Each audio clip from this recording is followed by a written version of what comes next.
అదే RTV app వార్తల్ని క్షణాల్లో చదివే అవకాశం ఉంటుంది. ఒక న్యూస్ పేపర్, ఒక టెలివిజన్ ఛానల్ మీ చేతుల్లో ఎప్పుడూ ఉంటాయి.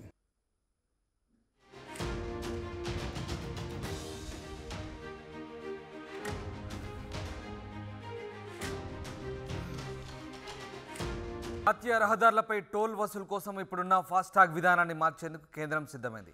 ఫాస్టాగ్ స్థానంలో జీపీఎస్ ఆధారిత టోల్ వసూలు పద్ధతిని దశలవారీగా ప్రవేశపెట్టే యోచనలో ఉంది.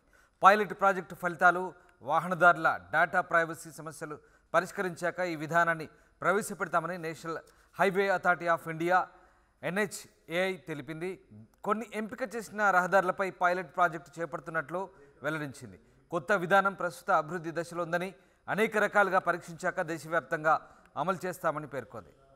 జీపీఎస్ విధానంలో వాహనంలో జీపీఎస్ గ్లోబల్ పొజిషనింగ్ సిస్టమ్ లేదా ANPR కెమెరా ద్వారా టోల్ రోడ్డుపై వాహనం ఎంత దూరం ప్రయాణించింది లెక్కిస్తారు. దీనికి ఎంత మొత్తం చెల్లించాలన్నది కూడా అదే మిషన్ నిర్ణయిస్తుంది.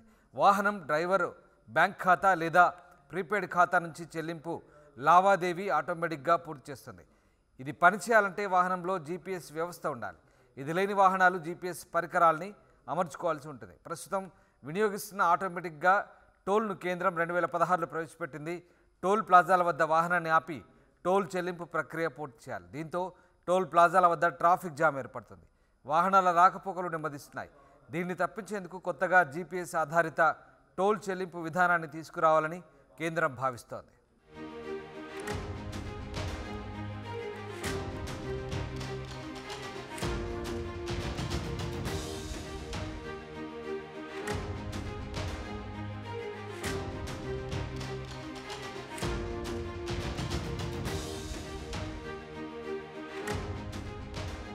మరిన్ని వీడియోస్ కోసం ఛానల్ ని సబ్స్క్రైబ్ చేయండి. లేటెస్ట్ అప్డేట్స్ కోసం వాట్సాప్ ఛానల్ ని ఫాలో చేయండి. అండ్ లింక్ డిస్క్రిప్షన్ లో ఉంది.